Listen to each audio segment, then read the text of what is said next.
Hello, everybody. This is Trisha Wolfrey from Ahead for Success and Your Empowered Self. And today I've got with me Roz McLeod, who is a vocal coach. And I think you've got a choir as well, haven't you, Roz? So we're going to speak with Roz today on my series of Let's Talk Stress. So, Roz, do you want to just tell us a little bit about yourself? Okay. So I am a vocal coach and a choir leader and music director. And that basically means that I'm here in my beautiful studio. I have two other coaches on the team as well. And we teach singers one-to-one during term times. They might be singers, they might be speakers, they might be actors, they might be comedians. We teach performers of all types. So performance and voice is my thing. And yes, and I accidentally set up a choir, as you do. Accidentally. Accidentally. Suddenly one morning. Suddenly one morning I came here. No, I about 10 years ago, friends of ours were looking to do some fundraising, and lots of people were running marathons, and I couldn't do that. So I thought, what can I do to help raise money? I'd work with lots of performers, so I'll put on a show. So we did that, and as part of it, I sort of went to the universe and said, I'm going to create a choir. Does anyone want to come? And 60 people came and said, yeah, we really want to be part of this and help and support what's going on. So we did, and we sold out our show twice. And then, yeah, it came to the end of the rehearsals, and the members of the choir said, we've really enjoyed this. Can we pay you now? Can you actually set up, a choir? So I had a little think about it, and I thought, well, if I do it yes, I'll do that. So, yes. So I have a choir as well, which is gorgeous and full of fabulous people. Oh, how lovely. I bet it's a really fun part of your work, isn't it? Oh, all of my work is fun, Trisha. Yeah. All of my work is fun, which is perfect for me because I like to be kept interested. Yeah. So, and I like to control my own life. Call me selfish. Yeah. But as a personal coach, I think, which I also am, if I can't control my own life, who can? Yeah. So, yeah, so I work in ways that give me the balance between the sort of sensible, grown-up person that, in my personal coaching world, I go into schools and I talk to teenagers about emotional intelligence. I talk to adults about their lives. It's all interactive. So I have that sort of sensible side of my personal coaching world, and I have the bouncing around like a mad woman side in front of my choir, and I'm just able to be every element of a human that I seem to be, and it's so fulfilling. It's brilliant. I completely identify, because the work that I do as well is kind of broad and working with people, and I don't feel like it's work. No. It is work, because I'm working very hard, but because I enjoy it so much and seeing the results in people, it just is the best thing. And really? I'm getting to the age now where my friends are talking about retirement, and I'm thinking, no, we don't want to do that, Trisha. No, I don't want to do that. No, so I can't imagine there being a time where I want to say, oh no, I've had enough of this. I'm bored now. Yeah. But anyway, so it's nice when it kind of keeps you going. So tell me, what are the things that, this is talking about stress. So we know now what makes you feel good. What are the things that stress you out? So I have been having a think about this, because I do my homework, Trish. I'm a good girl. So I turn it the other way around almost to explain it. For me, and for so many humans I know on the planet, and so this leads me to have this like theory, is that all we really need is connection. So basic human connection where it's not the small talk connection, it's real human connection. Yeah. That seems to me, water, food, that's all important on Maslow's hierarchy of needs, but basic human connection, the self-realization, self-actualization, that is the most important thing. Where that isn't happening is where my stress lies. So for me, where someone's just not listening, or so you cannot get through, or they've built a wall so hard that you can't get it, that's the hardest thing. So communication has got to happen. on whatever level. I need to make sure I understand. I need to make sure I'm understood. You know, it's that real human connection. And where that is a problem, I struggle. Yeah. Really And bad. it's interesting. I think that's true for many people, but at the moment, so you know, people hopefully will watch this series for many years to come. But at the moment, we're in the middle of the COVID crisis, Yeah. so we have this enforced isolation. And if you're an extrovert, and I'm getting the strong sense that you're an extrovert, this kind of lack of contact is the word crippling comes to mind, but it might be too strong for some people, but it can be very, very demoralizing.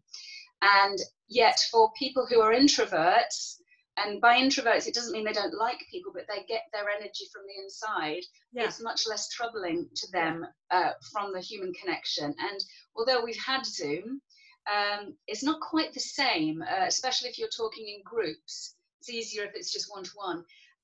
So yeah, as we're speaking now, the lockdown is starting to be lifted. So it will be interesting to see what that does to the quality of our interactions. Yeah. I'm imagining big hugs everywhere. I've warned the choir, I've warned all my singers, we're going to hug, it's going to be embarrassing. Okay. There may be tears. There've been tears already. So I couldn't agree with you more. This is a difficult time. I would see myself, to be honest, as an introverted extrovert. I love my quiet and peace. So this is quite an energetic job that I do. And I see it as my responsibility to lift people. I like to be a positive part of energy around people. But, you know, I'm also a mother, a wife. I've got teenage 18-year-old twins. I've got a 21-year-old. We're all in one house here. One house. And 2 dogs. Not a problem. But, you know, humans aren't meant to be together, you know. So they're not meant to be stuck together. Not like that. Not this long. Not this long. So there are stresses that come with that for everybody, and with coronavirus. And do you know what I found really hard about this? And I don't want to harp on and on and on about the virus, but what I find really difficult is when you do venture out in your full hazmat suit or whatever, you do venture out and people are just looking and they're so, you know, I find this heartbreaking because everyone's suspicious of everybody else. It's perfectly normal human behaviour. It comes from fear. We understand that. Yeah. But oh my God, it gets in the way of real connection, and you know, it's so this time I'm finding it difficult. I'm loving my friends. I'm working on Zoom. I have not stopped. So the minute lockdown came along, I swung into action, did a load of films, said to the choir, we're going on Zoom, set this up, do this, follow this, let's go. All my pupils, bless them, and my other coaches' pupils, they've all switched to Zoom as well. So we've all had a huge learning curve, and it's marvelous, but it's not the same. Yeah, and learning curves can be stressful in themselves, but they can also be emboldening as well, can't they? Yes. So let's talk about how you manage your own stress. A tip that you have for everyone, because we'll come on to what you do and that, but that wasn't very eloquent, was it? But you know what I mean. So, you know, a little way that you manage your stress, not related to what we're going to talk about next. Yes, I'm a bit of a yoga girl. Yes. Oh, Trisha. Oh, Roz. I've been doing yoga every day. Have you? Do you do the yoga with Adrienne? I love her. You can't not love Adrienne. And Benji. I know. Benji the dog. Oh, come on. Benji. Our dog joins in. So we, and I've got my 18-year-old daughter into this as well. So I took it up about 1.5 years ago, and I was going to a beautiful class with a couple of friends. Yoga by Tara Yoga. Look her up. She's wonderful. She's doing it all online now. I want to support her business. We started going 1.5 years ago, and the connection for me between mind and body. So I'm an eczema sufferer. I get eczema. So that's how my body tells me I'm stressed, because I'm quite a laid back sort of happy individual. But when this starts coming out, I know, So Yoga, great discovery, great thing. I have a huge connection, mind and body. I have to say, singing and prancing around the studio is essential. And at the beginning of every choir rehearsal, I put something on. What did we have last night? Car Wash. And we have Boogie Wonderland, and we all get up, and I see everyone on the screen. We're dancing away. I mean, that is fantastic. Again, physical release. Yeah. And everyone says, "Don't whatever you do, drop that." When we come back in person, we've still got to carry on doing that. Yeah, no, it's very, very important. And it's interesting that you mentioned the eczema, because one of the things that I do is look at the mind-body connection between what's going on with some people's bodies. Like you were saying, your eczema, but I had somebody else that I interviewed and it was about their backs. It's often indicative of something that's going on in their lives. Yeah. And when we look at the correlation, it's really quite enlightening. Yeah.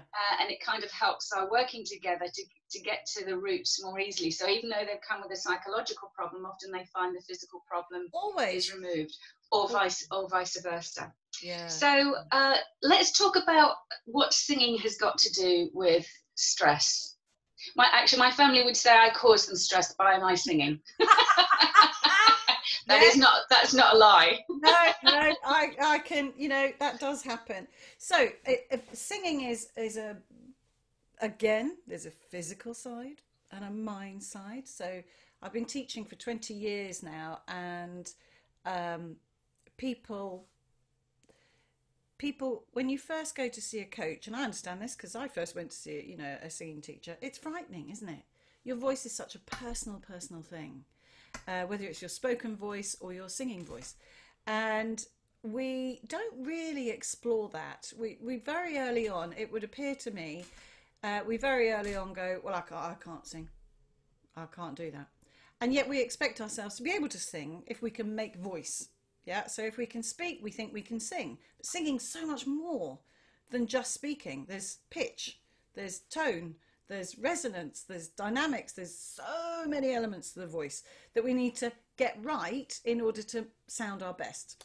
So when people come in here, it's a bit of a source of stress, and my job is to put them at their ease, put people at their ease and understand where their voices, how their voices work. So there's the mechanics of respiration, breathing, there's all sorts we go through. Anyway, so it starts off, it can be a bit stressful, the relationship with a vocal coach, but then it turns into something truly sort of healing. People love being able to come in, and let's imagine let's sing an Adele song. You can sort of express a broken heart. They're not jolly, are they, Adele songs? You can. But they are very satisfying to sing, I have to say. They just because you get full pelt, I guess. Yeah, and so you should, because it's getting stuff off your chest. Yeah, it all is about expression. Good. All about expression. And is there something about being part of a choir? Oh yes, adds to the stress resilience. Yes, really, because we did an interesting thing recently actually. So being part of a choir. So singing is all on the out breath, okay? It's all on the out breath. So we know we don't sing breathing in, it's all on the out breath, which means that you have to just take control of your breathing. Now, breath is so incredibly important in life. Without breath, we are nothing. Having given birth to 3 children, the first thing you listen out for is their cry, because it means their lungs are working, they've breathed. So the first breath of life, right to the end of life, where they take their last breath. So breath is everything. And in between all of that, we don't think about our breathing that much until we study voice, or until we study other beautiful things like yoga and qigong and all that sort of loveliness. So in order to take control of our breath, we have to think about our breath. And I have this beautiful exercise that I've been using with a lot of pupils when I'm sensing stress, and I use with the choir as well as the one-to-one pupils, which is and this I use for if I'm feeling a bit up to high do, as my husband says, which is a beautiful breathing exercise. Anyway, the point is, when you take control of your breath, you feel much more in control yourself. So imagine as a group of, I had about 90 singers in my choir before lockdown. Anyway, imagine everyone taking a breath together. How lovely is that sound? And everyone's breathing out together. So it's that feeling of togetherness that is almost an animal instinct. You know, we don't think about that in choir, but it's for my members, and they would, I think, agree with this. It's the act of making a beautiful noise together. Also, it makes me think about what you said earlier, that it's that feeling of connection when you're all together for a common purpose, making that beautiful sound together, breathing and presumably in sync with each other. That must be quite a profound feeling, I would imagine. Never having been in a choir. Yeah, you can come join mine. It is a profound feeling. It's a basic human instinct to breathe. Joyful. Very joyful. Yeah. And we sung some Adele, and it's still joyful. Yes, I do like that. I think you can get joy from all these kinds of songs. Yeah. So tell us, I like people to recommend a book that they found enlightening or helpful in their lives. What is your book? Well, first of all, it's a person that inspired me enormously. So the first film I ever saw was The Sound of Music, and my great aunt Emily actually had a great aunt Emily. My great aunt Emily took me to see The Sound of Music, and when I came across Maria, I just saw her and thought, she's getting everyone singing, and they seem to be happier. They might be wearing curtains, but they're happier, and they're all singing together. And these siblings of all, I mean, they were all quite close anyway, weren't they? The children, the captain with 7 children. Anyway, they were quite close, but she brought them all together with their fathers. I just thought, well, that's it. I've got to become Maria von Trapp. There's, you know, that's what's got to happen. Something really appealed to me like that. I love the bringing people together thing, and making sure they're all comfortable. That's important. Anyway, so that's my first ever inspiration. Didn't really think about it. Could sing a bit. Came from a singing family, so I could sing a bit. So I sang obviously everything in The Sound of Music, and then Mary Poppins. Obviously sang all that, and I was Mary Poppins. In my head, and so I kind This is about the book, right? I'm coming to the book, you see.